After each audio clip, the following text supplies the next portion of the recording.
దేవుని పరిశుద్ధ నామానికి మహిమ కలుగును గాక. మీ అందరికీ ప్రభువు పేరిట వందనాలు. ఈ యొక్క పామ్ సండే మట్టలాదివారం శుభాకాంక్షలు మీ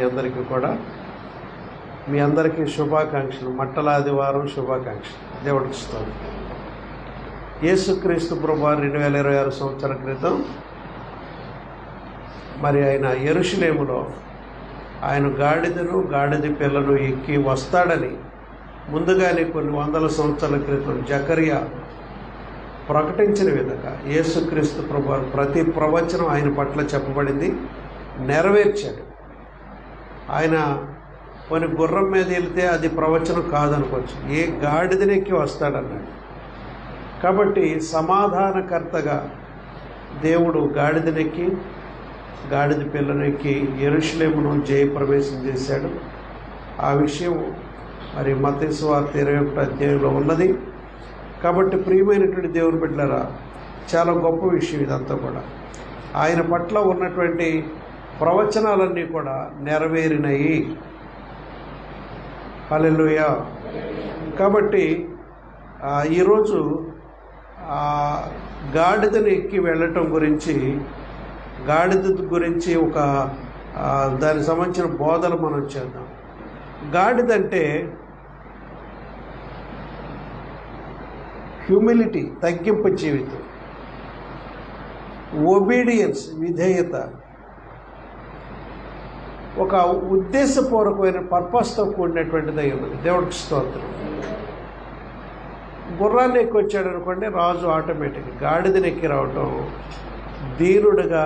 దీనుడై గాడిద పిల్లనికి వస్తాడన్నాడు. దేవుడు దీనుడై వచ్చాడు. దేవుడికి స్తోత్రం. ప్రియులారా, మనం సాధారణంగా గాడిదని ఈ లోకంలో చిన్న చూపు చూస్తాం. గాడిదంటే చిన్న చూపే అందరికీ. కోపం వస్తే రే గాడిద అంటారు పిల్లల్ని. అవిధేయులైన పిల్లల్ని గాడిదని పిలుస్తారు. మాస్టర్లు ఎక్కువ అలాగే అంటారు. ఏమండి, మరి బైబిల్లో దేవుడు ఈ సాధారణ జంతువును ఉపయోగించి గొప్ప ఆత్మీయ సత్యాలు బోధించడానికి ఈ విషయాన్ని ఉపయోగించాడు. దేవుడు పెద్దవారిని మాత్రమే కాదు, చిన్నవారిని కూడా వాడుకుంటాడని దీని అర్థం. ఈ లోకంలో ఘనమైనటువంటి వారిని దేవుడు వాడుకున్నట్టే బలహీనులు కూడా దేవుడు వాడుకుంటాడు. పెద్దవారినే కాదు, అల్పజీవులను వాడుకున్నట్టుగా మనల్ని కూడా వాడుకుంటాడు. దేవుడు తెలివైన వాడిని, జ్ఞానవంతులు వాడుకుంటే కాదు, సామాన్యులు కూడా వాడుకుంటాడని బైబిల్ గ్రంథం చెబుతుంది. 1 కొరింథీ పత్రిక 1వ అధ్యాయం 27వ వచనం చదవండి దయచేసి. కొరింథీ పత్రిక 1 కొరింథీ 1వ అధ్యాయం 26 చదువు. సహోదరులారా, మిమ్మల్ని పిలిచిన పిలుపును చూడుడి. మీలో లోకరీతిని జ్ఞానులైనను ఘనులైనను గొప్ప వంశపు వారైనను అనేకులు పిలువబడలేదు కానీ ఏ శరీరియు దేవుని ఎదుట అతిశయించకున్నట్లు జ్ఞానులను సిగ్గుపరచుటకు లోకములో నుండి వెర్రి వారిని దేవుడు ఏర్పరచుకుని ఉన్నాడు. బలవంతులైన వారిని సిగ్గుపరచుటకు లోకములో బలహీనులైన వారిని దేవుడు ఏర్పరచుకుంటున్నాడు. ఎన్నికైన వారిని వ్యర్థము చేయుటకు లోకములో నీచులైన వారిని, తృణీకరించబడిన వారిని, ఎన్నిక లేని వారిని దేవుడు ఏర్పరచుకొని ఉన్నాడు. అయితే ఆయన మూలముగా మీరు క్రీస్తు యేసునందు ఉన్నారు. హల్లెలూయా. దేవుడు జ్ఞానవంతులనే కాదు, బలహీనులను కూడా ప్రేమిస్తున్నాడు.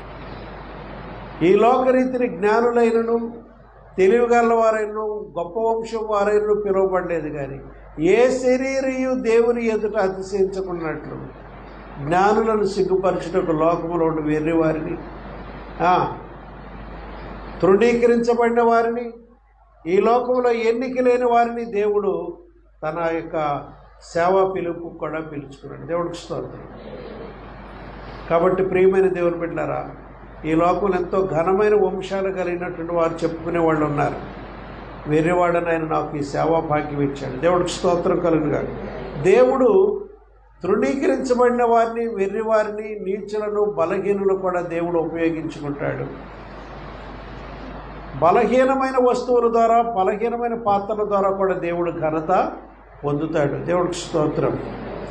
ఇక్కడ ఈరోజు యేసుక్రీస్తు ప్రభువారు చెప్పింది ఏంటంటే, ఆయన గురించినటువంటి ప్రవచనం నెరవేర్చవలసి ఉన్నది. కాబట్టి ఆయన అంటాడు తన శిష్యులతో, ఇద్దరిని పిలిచి, మీ ఎదుటనున్న గ్రామానికి వెళ్ళండి, అక్కడ కట్టబడిన గాడిద ఒకటి ఉంటుంది, దాన్ని విప్పి నాకు నా దగ్గర తోడుకొని రండి, నేను ఇవాళ దాన్ని ఎక్కి యెరూషలేముకి వెళ్ళవలసిందని ప్రభువు చెప్తారు. అప్పుడు ఇద్దరు శిష్యులు వెళ్ళి అక్కడ గాడిద ఒకటి కట్టివేయబడి ఉండడం చూసి, వాళ్ళు ఎవరిని అడగకుండా ఆ గాడిద నిప్పి తోలుకు వస్తుంటే అడుగుతారు, ఎవరయ్యా మీరు, ఏంటి మా గాడిద నిప్పుతున్నారు అంటే. అప్పుడు వీళ్ళు అంటారు, ఇది ప్రభువు కావాలట అన్నారు. వెంటనే వాళ్ళే విప్పి తోలిపెట్టి, అయితే తీసుకెళ్ళాను అంటే వాళ్ళు ఎందుకో వాళ్ళల్లో కూడా ఇది ప్రభువు కోసం అన్నట్టుగా అప్పటి వరకు ఎవరు దాని మీద ఆసీనులు కాలేదట, ఆ గాడిద మీద ఎవరు ఎక్కలేదట. సాధారణంగా ఆ రోజుల్లో గాడిదలు ఎందుకు, ఈరోజు మోటార్ సైకిల్, ఆ రోజు గాడిద సమానం. వాహనం ప్రయాణాలకు అనమాట, ఊరు ప్రయాణాలకు వెళ్ళటానికి గాడిదలను ఉపయోగించుకునేవాడు. కాబట్టి అప్పటి వరకు ఎవరో ఎక్కకుండా ఒక గాడిద ప్రత్యేకించబడింది. చెప్పాను కదా, అందరూ ప్రయాణాల కొరకే, బరువులు పోయటానికి ప్రయాణాలకు వాడుకునేవాడు. ఆ రోజుల్లో, బైబిల్ కాలపు రోజుల్లో యాయీర్ అనే ఒకడు ఉండేవాడు. 30 మంది కొడుకులంట ఆయనకి. 30 మంది 30 గాడిద పిల్లలు ఎక్కి తిరిగేవాళ్ళట. ప్రతి ఒడికి ఒక మోటార్ సైకిల్ ఉన్నట్టు అనమాట. ఎవడది వాడికే, కాసేపు ఇప్పేస్తే వెళ్ళి మేసేసి వచ్చేస్తుంది. వాడి గుర్రం వాడికి ఉన్నట్టు అనమాట. ప్రతి వాడికి ఒక వాహనం. మీకు తెలుసా, దావీదు కాలంలో అబ్షాలోము కూడా గాడిదనే ఎక్కి ఎడతాడు. దావీదు కూడా గాడిద మీద ఎడతాడు. తర్వాత రాజు అయిన తర్వాత గుర్రం మీద వెళ్ళడేమో, కానీ ఆయన కూడా గాడిదను ఎక్కినట్టు అనుకోండి. దేవుడికి స్తోత్రం. కాబట్టి ప్రియమైన దేవుని బిడ్డ, ఆ గాడిదను విప్పి యేసు ప్రభు వారి దగ్గరికి తోలుకొచ్చి దాని మీద వస్త్రాలు వేసి దాని మీద యేసు ప్రభువును ఆశీనుడిగా చేసి యెరూషలేము వీధుల గుండా దాన్ని నడిపించుకుంటూ వెళ్ళారు. అప్పుడు అనేక మంది పోగయ్యారు. ఎందుకని ఎక్కువ మంది ఆ రోజున పోగయ్యారంటే, యెరూషలేములో పస్కా పండుగ జరగబోతుంది. పాస్ ఓవర్, పస్కా పండుగ ఒకటి జరగబోతుంది. ప్రపంచ నలుమూలల్లో చెదిరి ఉన్నటువంటి, అక్కడక్కడ ఉన్నటువంటి ఆయా దేశాల్లో ఉన్న యూదులందరూ ఎక్కడ ఉన్న వ్యాపార నిమిత్తం వారు పస్కా పండుగకు యెరూషలేము తప్పనిసరిగా వచ్చారు. రాజుల కాలంలో కూడా అలాగే జరిగింది. పస్కా పండుగకు చాలా విలువిచ్చేవాడు. పస్కా పండుగ దేనికి గుర్తుగా ఉందంటే, రాబోయే కాలంలో యేసుక్రీస్తు బలియాగానికి ఆ పస్కా పశువు గుర్తుగా ఉంది. కాబట్టి ఎక్కడెక్కడున్న యూదులందరూ కూడా దాన్ని విలువైన పండుగగా ఎంచి ఎక్కడున్న ఆ పండగకు మాత్రం వచ్చేవాడు. చాలామంది రాజులు దాన్ని ఘనంగా ఎంచి పస్కా పండుగను ఎక్కువ ఆచరించేవాడు. కొంతమంది వందలాది వేలాది పశువుల్ని పస్కాకు పశువులుగా ఇచ్చేవాడు రాజులు. ఆ పండుగను చాలా ఘనంగా ఇచ్చేవాడు. కాబట్టి పస్కా పండుగకు సుమారు 25-30 లక్షల మంది ప్రజలు ఆ ప్రాంతంలో వచ్చి ఉన్నారని చరిత్రకారులు చెప్పారు. అసలు ఈ యెరూషలేము కిటకిటలాడిపోయేంత జనం ఉన్నారట. అప్పుడు యేసుని వీళ్ళు ఆ గాడిద మీద ఎక్కించి ఆ వస్త్రాలను దారి పొడవునా పరిచి దాని మీద నడిపిస్తూ పచ్చిక, చెట్ల కొమ్మలు ఇవన్నీ తీసుకొచ్చి దారి పొడుగునేసి ఆ యేసు ప్రభువును ఊరేగించుకుంటూ కనపరుచుకుంటూ కేకలు వేస్తూ వెళ్ళారు. అప్పుడు వాళ్ళు దావీదు కుమారునికి జై అంటూ పాటలు పాడుకుంటూ వెళ్ళారు. దావీదు కుమారునికి జై, ప్రభువు పేరట వచ్చేవాడు స్తుతించబడునుగాక అంటూ ఆ దారమ్మటి వెళుతారు. చిన్నపిల్లలు కూడా గట్టిగా అరుస్తూ దేవుడిని ఆరాధన చేస్తారు. అక్కడ ఉన్నటువంటి యాజకులు, ప్రధాన యాజకులు, శాస్త్రులు వీళ్ళకి మండిపోతుంది. ఏంటి, ఒక సామాన్యుడైనటువంటి ఈయనకి ఇంత ఘనత ఇస్తున్నారు, ఇంతమంది ప్రజలు ఆయన వెనకాల వెళ్ళిపోతున్నారు, మన మతం ఏమైపోతుంది, మన మతాన్ని పాడు చేయటకు వచ్చాడు వీడెవడో అనుకుని వాళ్ళ కడుపులో మండుతుంది. ఆయన నడిపిస్తున్నప్పుడు ఆయా సెంటర్లు ఆగినప్పుడు ఆ కుష్ఠరోగులు బాగైన వాళ్ళు సాక్ష్యం చెప్పారు. కుంటి వాళ్ళు, ఊచకాలు చేతులు గల వాళ్ళు, కుంటి వాళ్ళు బాగైన వాళ్ళు సాక్ష్యం చెప్పారు. మృతుడై తిరిగి లేచినటువంటి వాళ్ళు కూడా సాక్ష్యాలు చెప్తున్నారు. ప్రభువు నామం హెచ్చించబడుతుంది. కొంతమంది సాక్ష్యాలు చెప్తున్నారు, కొంతమంది గీతాలు పాడుతున్నారు, చిన్న బిడ్డలు షౌట్ చేసి దేవుణ్ణి ఎక్కువగా జై జై అంటున్నారు. యాజకులు వచ్చి అడుగుతున్నారు, ఏమయ్యా ఈ చిన్నపిల్లలు ఏమంటున్నారు, నీకేమో అర్థమవుతుందా, వీళ్ళనే మాటలు వింటున్నావా అని అడిగారు ఆయన. అవును వింటున్నాను అన్నాడు ఆయన. దేవుడు స్తుతి.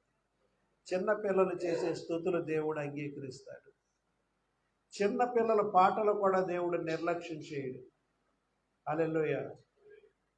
మీ పిల్లలను కూడా సండే స్కూల్కి ప్రతి ఒక్కళ్ళు పంపండి. మీ బిడ్డల్ని దేవుడు హెచ్చిస్తాడు. చిన్నప్పుడు సండే స్కూల్కి వచ్చినటువంటి వాళ్ళందరూ కూడా భవిష్యత్తులో ఎంతగానో దీవించబడతారు. ప్రభుత్వంలో ముఖ్యమైనటువంటి ఉద్యోగాలు కూడా దేవుడు చేసేటట్టు దేవుడు వారిని ఆశీర్వదిస్తాడు. దేవుడికి స్తోత్రం.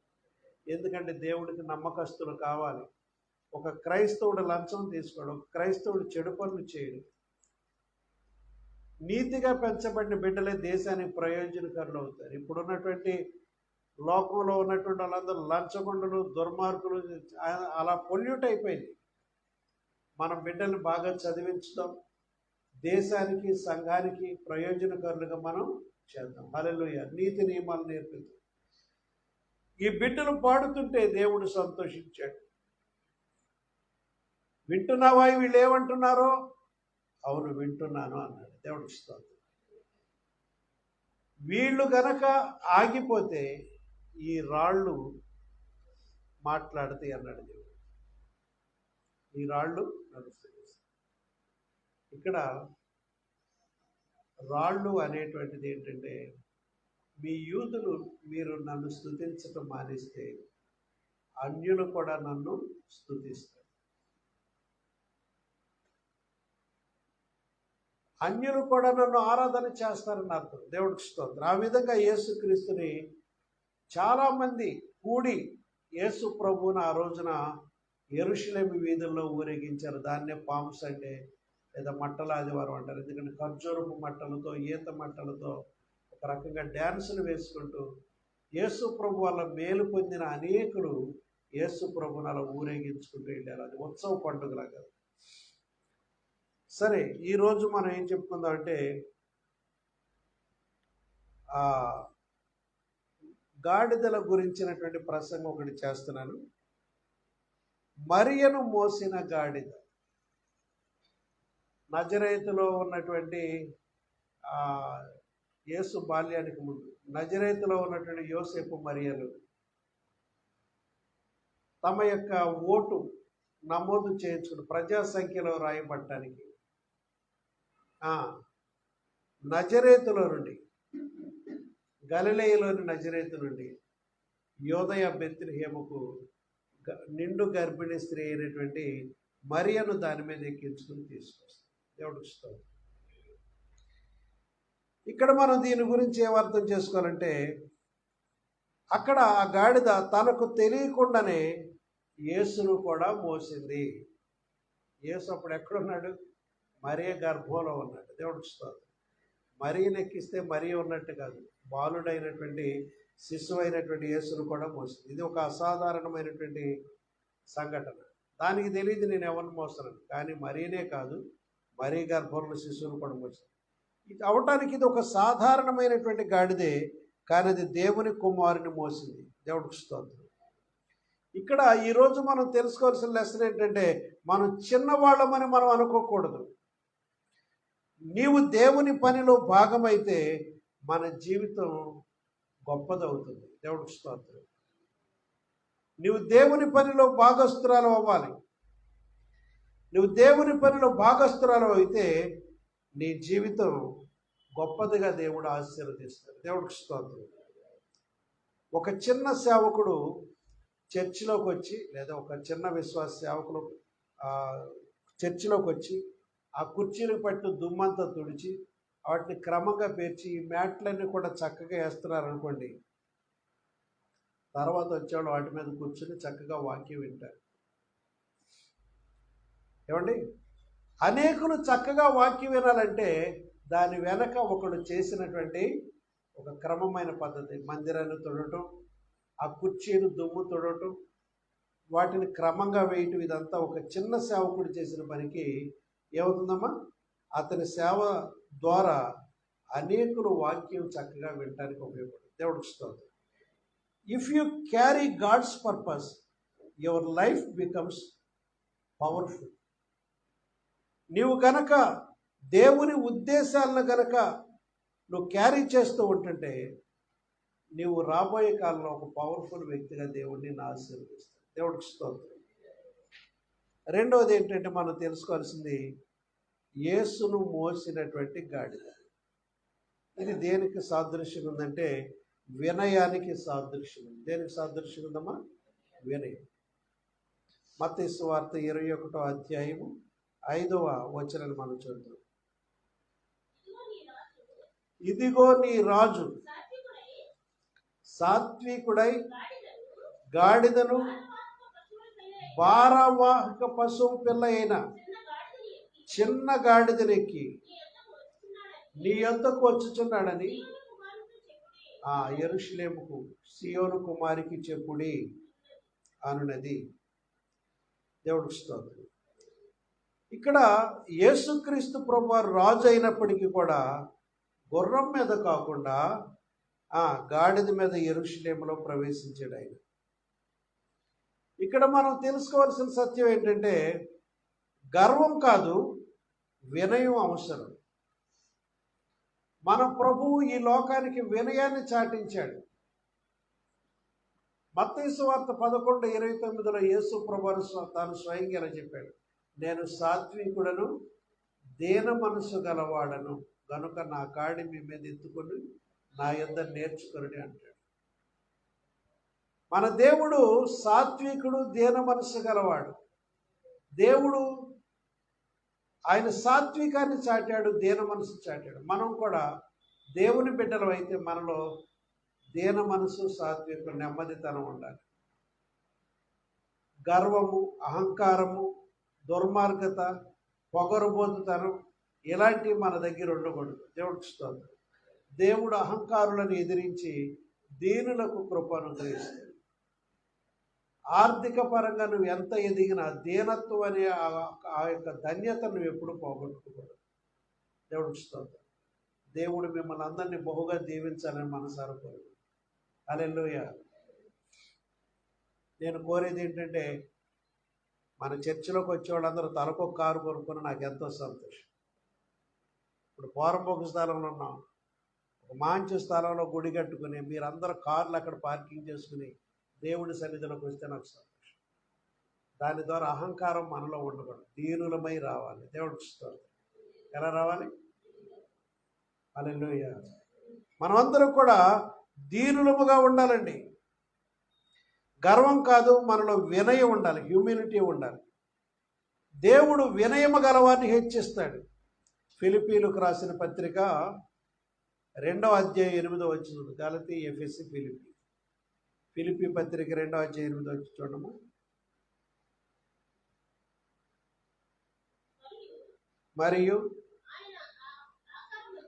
మరియు యేసు ప్రభువారు ఆకారమందు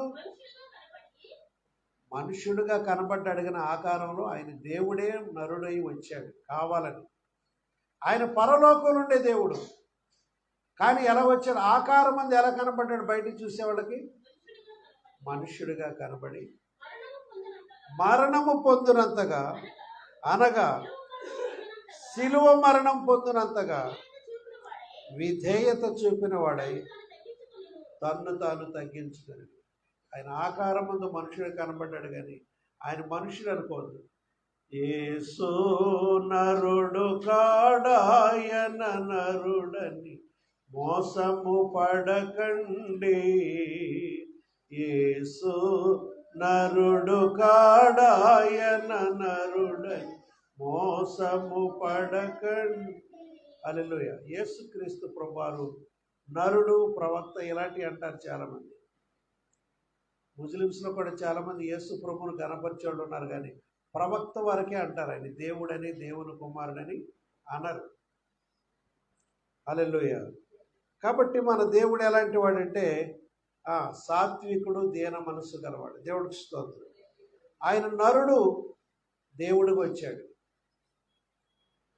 నరావతారిగా కనబడ్డాడు, కానీ ఆయన నరుడు కాదు, దేవుడు నరుడుగా వచ్చాడు. పెద్ద స్థాయిలో ఉన్నవాడు కూడా వినయంగా ఉంటేనే అతడు దేవుని కృపను పొందగలుగుతాడు. పెద్ద స్థాయిలో ఉన్నా కూడా నీవు ఎలా ఉండాలమ్మా? దీనుడుగా, వినయుడుగా ఉండాలి. యాకోబు పత్రికలు ఏం చెప్పాడు దాని గురించి? ఆ దీనత్వం అనేది ఒక సంపద నీకు అన్నాడు. దీనత్వం అనేది నీకు ఒక దీనత్వం అనేది సంపాదించుకోవాలన్నాడు. ఒకసారి చూద్దాం బైబిల్ గ్రంథంలో.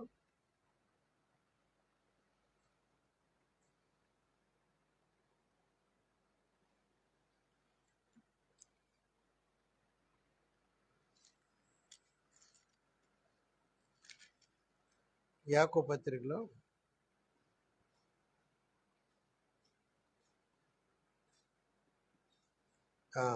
9వ వచనం, మొదటి అధ్యాయం 9వ. దీనుడైన సహోదరుడు తనకు కలిగిన ఉన్నత దశ యందు అతిశయించు. ధనవంతుడైన సహోదరుడైన సరే, ధనవంతుడైన వాడు కూడా దీన దశ యందే అతిశయం. ఇదొక దశ, వీడికి దశ తిరిగిందిరా అంటారు ఒక్కోసారి. దీనుడైన సహోదరుడు కూడా తనకు ఉన్నత దశ అనేటువంటిది ఏంటంటే దీన దశే ఉన్నత దశ. దేవుడికి స్తోత్రం. ఒకవేళ ధనవంతుడైన సహోదరుడు ఉంటే ఆర్థికంగా, ఫైనాన్షియల్గా అతనికి కూడా దీనత్వం అనేది ఉంటేనే అతడు దానిలో అతిశయించాడు. ఇది ఒక దశ అన్నమాట. మన జీవితాల్లో దైవిక గుణం అది. దైవిక గుణం దీనత్వం. దేవుడికి స్తోత్రం. మనమందరం కూడా ఈ దీనత్వాన్ని మనం కలిగి ఉండాలి.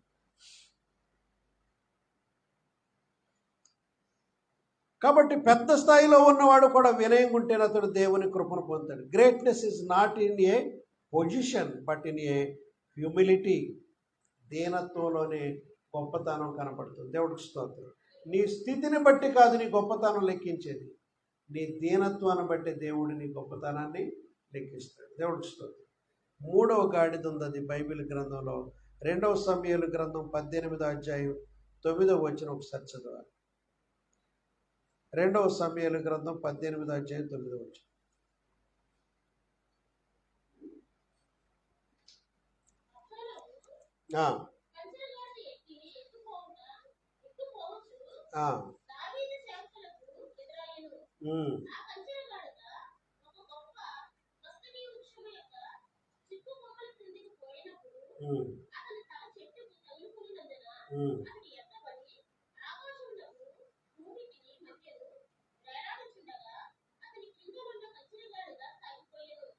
చాలండి.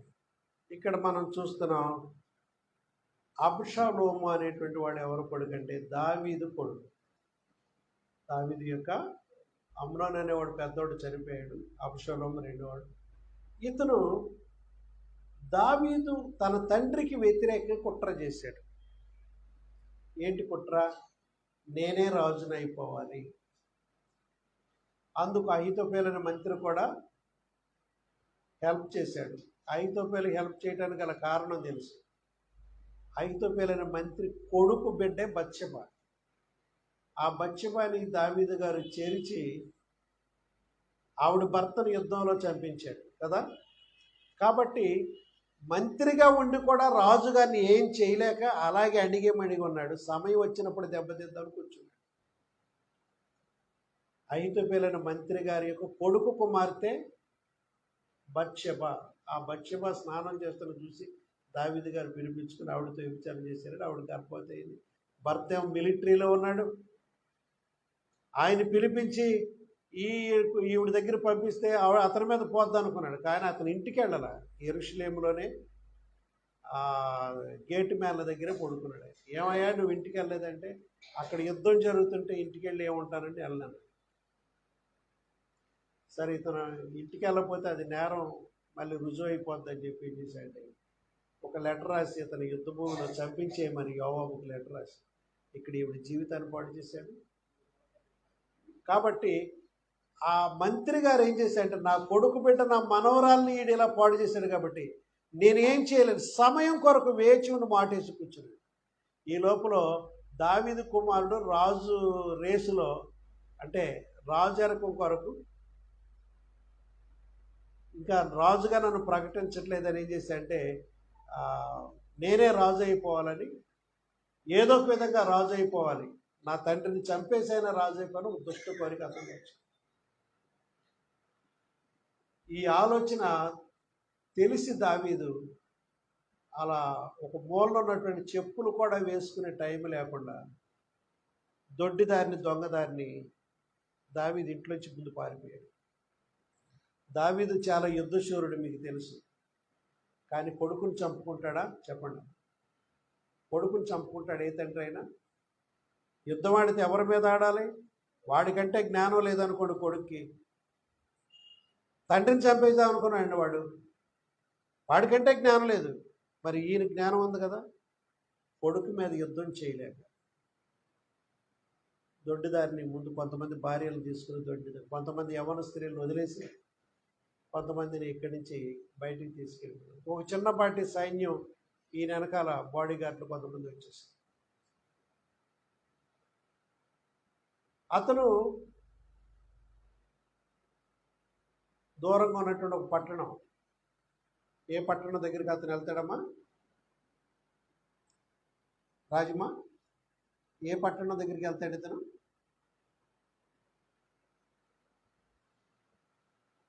మన ఇంటికి కూడా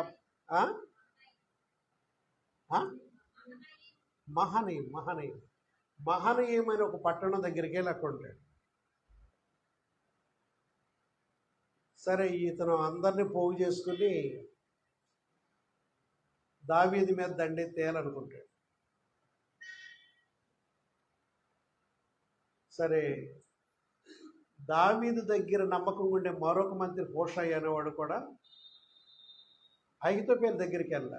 దావీదు వెనకాల వచ్చాడు. ఏమయ్యా నువ్వు నా దగ్గర ఉంటావు, నాకు భారం అవుతావు, ఇప్పుడు బయటికి వెళ్ళిపోయావు, మనందరికి ఆహారం కావాలి, షెల్టర్ కావాలి, నువ్వు మాతో ఉండటం వల్ల నాకే ఇబ్బంది, నువ్వు వెనక్కి వెళ్ళిపోయి నా కొడుకు కుట్రలో ఆడితో కలిసినట్టు వెళ్ళి అక్కడ ఏం కుట్ర జరుగుతుందో నాకు వార్త పంపించు అన్నాడు దావీదు.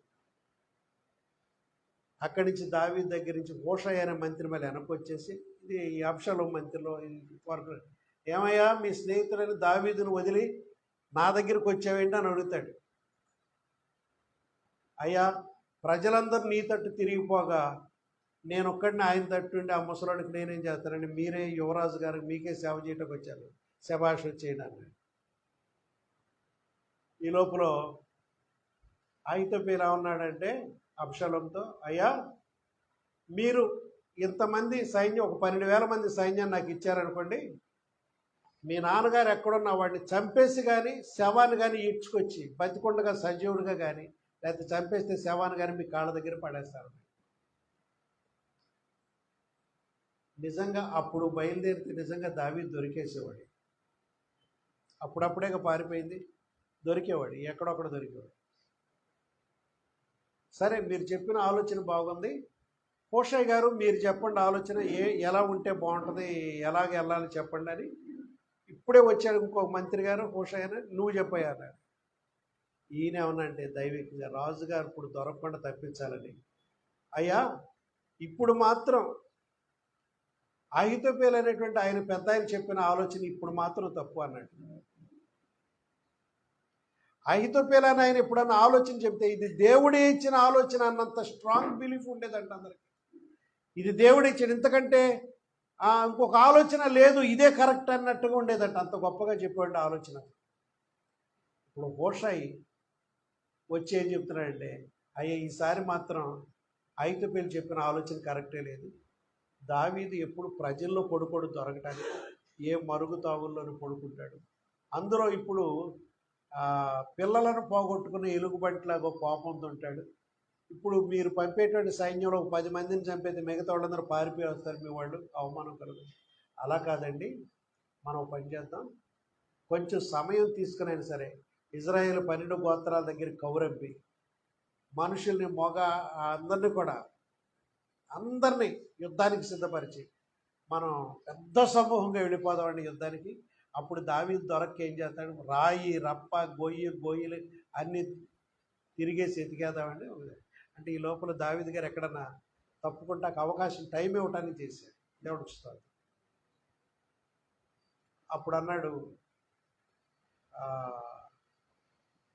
ఈసారి మాత్రం హోషాయి గారు చెప్పిన ఆలోచన బాగుంది, అలా చేద్దామని ఆగిపోమన్నాడు. ఆయన ప్రిస్టేజ్ దెబ్బ కొట్టింది. నేను కరెక్ట్ అయిన స్కెచ్ చేశాను ప్లాను, దావీదు దొరికిపోవటానికి, చంపేయటానికి, నా పగ తీరద్ది అని అనుకున్నాడు ఆయన. ఈసారి కనుక నేను పట్టుకోకపోతే దావీదుని ఇంక ఎప్పటికీ ఆయన నా చేతికి దొరకడు. ఈ విషయాలు బయటికి వెళ్ళిపోయి అహీతోపెలు నీ మీద కుట్ర చేశాడంటే ఆయనే నన్ను చంపేస్తాడు తర్వాత, ఆయన ప్రభుత్వం వచ్చిన తర్వాత. కాబట్టి నా స్కెచ్ అంతా కూడా వ్యర్థమైపోయింది. కాబట్టి నేను ఇక బ్రతకడం వేస్ట్ అని అరణ్యంలో అతనికి ఒక స్పెషల్ గెస్ట్ హౌస్ కట్టుకున్నాడ. ఆ ఇంట్లోకి వెళ్ళి ఊరేసి చచ్చిపోయాడు. ఎవరు?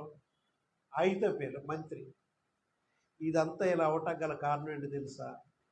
దావీదు అలా నడుచుకుంటూ వెళ్ళి మహనయీము పట్టణం దగ్గర ఉన్న కొండ మీద ఒక దేవాలయం ఉందట, చిన్న ప్రేయర్ హౌస్ ఎవరు కట్టారో అక్కడికి వెళ్ళి మోకరించి ప్రార్థన చేస్తున్నాడు. దేవుడికి స్తోత్రం. ఏమని చేస్తున్నాడు? దేవా, అహీతోపెలు ఆలోచన చెడగొట్టు, వాడు క్రూరమైన అతని మనవరాలను నేను చెప్పిన మాట వస్తే నన్ను క్షమించు, కానీ అతని ఆలోచన ద్వారా నన్ను చెడగొట్టు, దుష్ట ఆలోచన చెడగొట్టు అని దావీదు పశ్చాత్తాపంతో ప్రార్థన చేస్తే దేవుడు దావీదుని ఎప్పుడో క్షమించాడు. గతకాలంలోనే దేవుడిని పశ్చాత్తాపడి 51వ కీర్తనదే, దేవుడు దావీదుని క్షమించున్నాడు, అతను ప్రార్థన అంగీకరించాడు. అహీతోపెలు స్వయంగా తానే ఊరి పెట్టుకుని చచ్చిపోయాడు కదమ్మా. దేవుడికి స్తోత్రం. సరే, జనం అందరినీ పోగొట్టుకుని యుద్ధానికి మహనయీము ప్రాంతంలో దావీదు ఉన్నాడు. దావీదు సైన్యం ఉంది. అలాగే అబ్షాలోము దేశంలో ఉన్న ప్రజలందరినీ వెళ్ళగొట్టుకొచ్చాడు, దావీదును పట్టుకుంటారని సన్నాహాలు చేస్తే దావీదు సైన్య యుద్ధానికి వెళ్ళేటప్పుడు దావీదు అన్నాడు, సైన్యాధిపతిని పిలిచి ముగ్గురిని, రే మీరు జాగ్రత్తగానండి, వాడు నా కొడుకు, అబ్షాలోము నా పెద్ద కొడుకు, వాడిని చంపొద్దు, వాడికి బుద్ధి నేర్పుదాం, వాడిని జాగ్రత్తగా బంధించి తీసుకురండి, కానీ వాడి మీద కత్తి కర్ర వేసి కొట్టొద్దు. రేయ్ జాగ్రత్త, వాడెంత దుష్టుడైనా నా కొడుకు, వాడిని మీరు చంపొద్దని చెప్పాడు. ఇది తండ్రి ప్రేమ. దేవుడికి స్తోత్రం. హల్లెలూయా. అబ్షాలోము అయితే దావీదుని చంపేయమని ఆజ్ఞించాడు, కానీ తండ్రి ప్రేమ ఎలాంటి చెప్పండి? సైన్యాధ్యక్షుడు చెప్పాడు, నా కొడుకును మాత్రం మీరు చంపొద్దు అన్నాడు. సరే అని వీళ్ళు వెళ్ళారు. దావీదు సైన్యం, కొడుకు సైన్యం తలపడ్డారు అక్కడ దగ్గరలో. ఇక అబ్షాలోము మనుషులు దావీదు మనుషుల ముందు నిలవలేక దైవికులు అందరూ తలవదాన్ని పారిపోతారు. 4 చంపితే 10 మంది పారిపోతారు.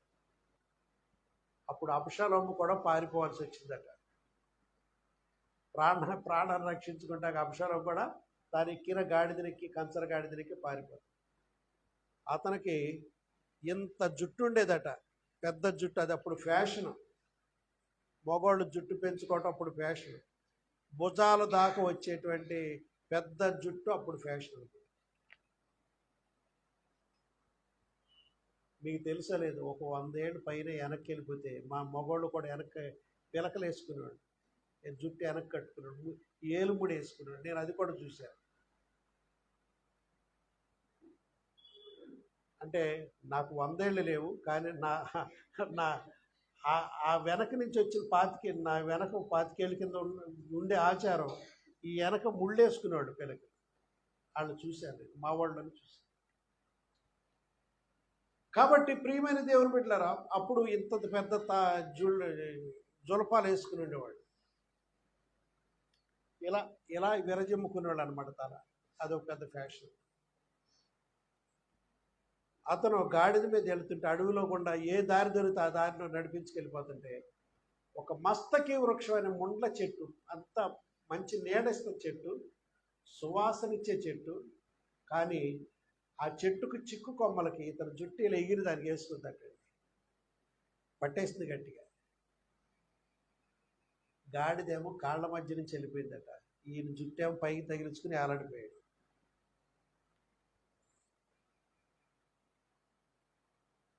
అప్పుడు యోవాబు అనేటువంటి సైన్యాధ్యక్షుడు దగ్గర ఉండేవాళ్ళు సైనికులు చూసి యోవాబుతో చెప్పారు, అయ్యా అబషలోం మాకు పలానా చోట ఆ చెట్టుకి వేలాడి ఉంటుంది చూశానన్నాడు. ఎరా వాడిని చంపేసి రావచ్చుగా అన్నాడు. అయ్యా దావీదు గారు అన్నప్పుడు నేను ఆ మాటలు విన్నాను, నా కొడుకుని క్షమించండి, అతను జోలికి వెళ్ళొద్దని చెప్పాడు కదా. ఒకవేళ నేను చంపేస్తే ఆ రోజు నువ్వే నాకు ఎందుకు చంపేవారు, రాజుగారి కొడుకు అని తెలీదా అని నువ్వే నన్ను అంటావు, నువ్వు 1 కోటి రూపాయలు ఇచ్చిన నేను ఆయన్ని చంపను. అప్పుడు యోవాబు దావీదుకు అక్క కొడుకు అవుతాడు, సైన్యాధ్యక్షుడు. అతను 3 బాణాలు తీసుకెళ్ళి చెట్టుకు వేలాడుతున్నటువంటి అబషలోము గుండెలకు తగిలేటట్టుగా బాణాలు పెట్టి కొట్టి చంపేసి. ఏమనుకున్నా అంటే యోవాబు, మనం కొట్టుకు చావాలా, దావీదు ఆయన కొడుకు ఆయన క్షేమకరంగా ఉండాలా, ఆ దుర్మార్గుడు దావీదు అంటే అభిమానమే, ఇలాంటి దుర్మార్గుడు భూమి మీద ఉండకూడదు, మనం కొట్టుకు చచ్చిపోయి దావీదు కొడుకు ఇద్దరు క్షేమంగా ఉండాలి, ఈ దుర్మార్గుడు ఎందుకు బతకాలి, తండ్రి మీద ఇంత యుద్ధం చేస్తున్నాడని అతను గురిపెట్టి 3 బాణాలు పట్టుకెళ్ళి కొట్టి చెప్పేసి మహనీయము పట్టణపు అరుగు మీద కూర్చుని యుద్ధ వార్తలు ఏమన్నా వస్తాయని దావీదు కనిపెడుతుంటే వచ్చారు కుర్రాడు. ఏం బాబు ఏం వార్త తీసుకొచ్చాయంటే, నీ కొడుకు అయినటువంటి అబషలోము చనిపోయాడని చెప్పి. అక్కడ ఎంత ఘోరంగా ఏడ్చాడు దావీదు, అయ్యో అబషలోమా నా కుమారుడా, నీకు బదులు నేను చనిపోయి ఉంటే ఎంత బాగుండేదని. అబషలోమును గురించి దావీదు చాలా శోకమైతే ఏడ్చాడు. అందరూ ఎవరైనా కాడు సిగ్గుపడి వెళ్ళిపోయారు, దావీదు చాలా అఘోరంగా ఏడ్చాడు. దేవుడికి స్తోత్రం. ఇక్కడ అబషలోము గాడిద మనకి ఏం చెప్తుందంటే అవిధేయత యొక్క ఫలితాన్ని గురించి చెప్తుంది, డిసొబీడియన్స్. అబషలోము గాడిద మీద పోతూ చెట్టుకు చిక్కుకున్నాడు. ఇక్కడ దీంట్లో మనకు లెసన్ ఏంటంటే డిసొబీడియన్స్ అంటే అవిధేయత నిన్ను నాశనానికి నడిపిస్తుంది. నువ్వు దేవునికి అవిధేయుడు ఉంటే నువ్వు నాశనం అయిపోతావు. ఇక్కడ నీ తండ్రి దావీదని కాదు, నీ తండ్రి దేవుడే, యెహోవా దేవుడు. దేవుడికి స్తోత్రం. లేదా యేసు ప్రభు. ఆయనకి మనం డిసొబీడియంట్ ఉంటే ఎక్కడో చిక్కుల్లో పడిపోతావు, నాశనం అయిపోతావు. వినడమ్మా, నువ్వు ఏదో ఒక చిక్కుల్లో పడిపోతావు, అంత బాగానే ఉందనుకుంటావు, కానీ ఎక్కడో చిక్కుల్లో పడిపోయి ముందుకు వెళ్ళలేవు, నీ జీవితం కొనసాగదు. నీ తండ్రి అయిన దేవుణ్ణి ఘనపరిస్తే నీ జీవితం అంతా సాఫీగా ఉంటుంది. నువ్వు అనుకున్న 20వ కీర్తన ఎక్కడుంది, నీ కోరికను సిద్ధింపజేసి నీ ఆలోచన యావత్తును సఫలపరిచేవాడు దేవుడు. ఆయన ఎప్పుడు విడవద్దు. యెహోవాను విడిచి వేరొకను అనుసరించి వారికి శ్రమలు ఇస్తుంది. మన తండ్రి అయిన దేవుణ్ణి మనం విడిచిపెట్టొద్దు, ఆయనతో కలిసి ఉందాం. దేవుడికి స్తోత్రం కలుగాలి. ఇక్కడ గర్వం, ఇక్కడ బైబిల్ గ్రంథంలో ఏముంటుందంటే నాశనానికి ముందు, సామెతల గ్రంథం 16:18 చదవడం. సామెతల గ్రంథం 16:18 వచ్చింది, చాలా మంచి మాట. నాశనమునకు ముందు గర్వము నడుచును, పడిపోవుటకు ముందు అహంకారమైన మనసు నడుచు. నువ్వు నాశనం అయిపోవాలని నువ్వు రాసి పెట్టుకుంటే ముందు గర్వం వస్తుంది, నాశనం అయిపోతుంది. పడిపోయే ముందు అహంకారమైన మనసు వస్తుంది. అహంకారం గర్వం నేను పడేయటానికి, నాశనం చేయటానికి. దేని చూసి నువ్వు గర్వపడద్దు. నీ అందాన్ని చూసి, నీ ఆస్తిని చూసి, నీ యొక్క బలగాన్ని చూసి, నీ సంపాదన చూసి ఎక్కడ గర్వపడదు. దేవుడికి స్తోత్రం. మనకు దేవుడు ఎంత ఇచ్చినా అంత విధేయతనే మనం నేర్చుకుందాం. దేవుడికి స్తోత్రం. కాబట్టి ప్రియమైన దేవుని బిడ్డలారా, గర్వం అనేది మనిషిని కింద పడేస్తుంది. నాశనానికి ముందు గర్వం నడుస్తుంది. దేవునికి దేవుని మాట వినకుండా స్వేచ్ఛగా నడిచిన వాడు చివరకు కష్టాల్లోనే పడతాడు. దేవుని మాట వినకుండా స్వేచ్ఛగా నడిచితే ఏ రోజు అయినా సరే నువ్వు కష్టాలు పడే అవకాశం ఉంది. నాలుగో లెసన్ ఏంటంటే అడవి గాడిద గురించి బైబిల్లో రాయబడింది. అడవి గాడిద ఆదికాండం 16వ అధ్యాయం 12వ వచనం. ఆదికాండం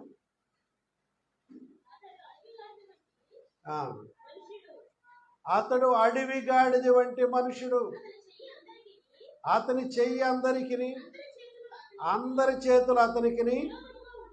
ఎవరితను? అబ్రహాము కొడుకు అయినటువంటి ఇష్మాయేల్, హాగరికి పుట్టాడే, అతని గురించి చెప్పండి అన్నమాట. అతని గురించి ఏమని రాయబడిందమ్మా? అతడు అడవి గాడిద వంటి మనుషుడు, అతని చెయ్యి అందరికి, అందరి చేతులు. కాబట్టి అబ్రహాముకి 2 కొడుకులు గుర్తు చేసుకోండి. ఒకడు ఇస్సాకు, ఇస్రాయేలీలు అంటున్నాం చూడండి. ఇప్పుడు ఇజ్రాయెల్ దేశం అంటున్నాం, అది ఇస్సాకు సంత. చుట్టూరు 52 దేశాలను చూసిన ముస్లిమ్స్ చెప్పుకుంటున్నామే, వాళ్ళు ఇష్మాయేలీ. వాళ్ళు ఎవరమ్మా చెప్పండమ్మా? వాళ్ళు ఎలాంటి వాళ్ళు అంటే జ్ఞానం ఉండదు, అడవి గాడిదలు లాంటి వాళ్ళు. ఇప్పుడు మిజైల్స్, రసాయన ఆయుధాలు ఏమంటున్నారండి? ఏం ఆయుధాలు? భయంకరమైన ఆయుధాలు ఏమన్నా? న్యూక్లియర్ ఆయుధాలు ఉన్నాయి కదా, అవి కొన్ని దేశాల్లో ఆల్రెడీ మన పాకిస్తాన్ ఉంది, ఇండియా కొన్ని, జపాన్ కొన్ని, అమెరికా కొన్ని, ఇజ్రాయెల్ దగ్గర కూడా ఉంది. ముస్లిమ్స్ చేతిలో ఉంటే వాళ్ళు అడవి గాడిద లాంటి వాళ్ళు, చుట్టుప్రక్కల అందరిని చంపేసి మేము ఉండాలనుకుంటారని.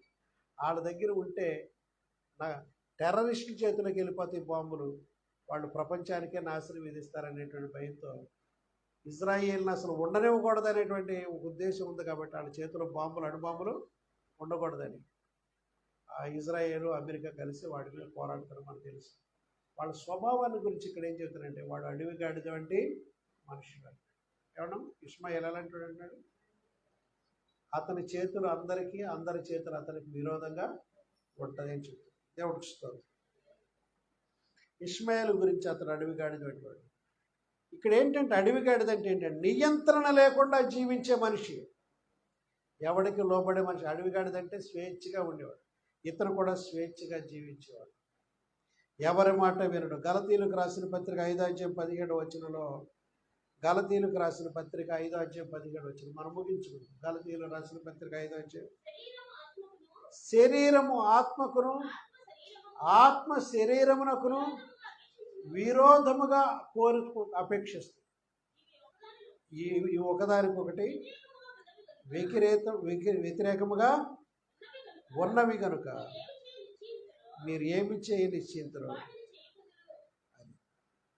శరీరము ఆత్మ అంటే కొంతమంది ఆత్మ సంబంధులు, కొంతమంది శరీర సంబంధులు. ఆత్మ సంబంధులకి శరీర సంబంధులకి ఇద్దరు విరోధులు. అలాగే నీ ఆత్మీయ జీవితానికి శరీరానికి కూడా ఎప్పుడు పోరాటం. నువ్వు ఆత్మ ఏమో దేవుడి సరిది 70 రోజుల ప్రార్థనకి వెళదామని చెప్పింది, శరీరం అంటే తిని పడుకోమంట. ఆత్మకి శరీరం మనకి ఎప్పుడు పోరాటం. ఇక్కడ తల్లిదండ్రుల మాట వినకుండా స్వేచ్ఛగా జీవించాలనుకునే యువకులు చివరికి సమస్యలో పడతారు. Without discipline life becomes dangerous. నీకు డిసిప్లిన్ లేకుండా ఉంటే నీ జీవితం డేంజరస్లో పడుతుంది. మీ పిల్లల్ని డిసిప్లిన్లో పెంచండి. అలాగే మీరు కూడా దేవుడి యొక్క క్రమశిక్షణ పెరగండి, మీకు ఆశీర్వాదం. చివరిది ఏంటంటే బిలాము ఎక్కిన గాడిద, దేవుని స్వరం వినిపించిన జంతువు. బిలాం అనేవాడు ఇశ్రాయేలును శపించడానికి బాలకు పిలిస్తే వెళ్తాడు కదా.